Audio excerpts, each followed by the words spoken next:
बिहार में बनने वाले 208 नए डिग्री कॉलेजों को लेकर नया तनाज़ा शुरू हो गया है। उर्दू ज़बान से जुड़े लोगों और कई समाजी तंजीमों ने इल्जाम लगाया है कि सरकार ने इन कॉलेजों में उर्दू सब्जेक्ट को पूरी तरह नजरअंदाज कर दिया है। इसी मुद्दे पर अब बिहार में माइनॉरिटी कमीशन ने भी चिंता जाहिर करते हुए हुकूमत से अपने फैसले पर दोबारा गौर करने की मांग की है।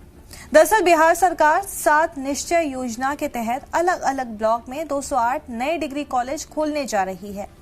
इन कॉलेजों में हिंदी, अंग्रेजी और दूसरे सब्जेक्ट के लिए टीचर्स के ओहदे मंजूर किए गए हैं, लेकिन उर्दू के लिए कोई जगह नहीं रखी गई है। माइनॉरिटी कमीशन का कहना है कि उर्दू बिहार की दूसरी सरकारी जबान है। ऐसे में उसे हाई एजुकेशन से बाहर रखना मुनासिब नहीं कहा जा सकता।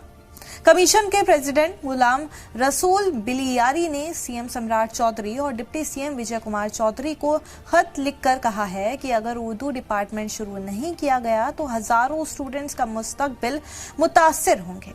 उर्दू तंजीमों का कहना है कि उर्दू सिर्फ एक जबान नहीं है, बल्कि बिहार की तहजीब और तारीख का अहम हिस्सा है।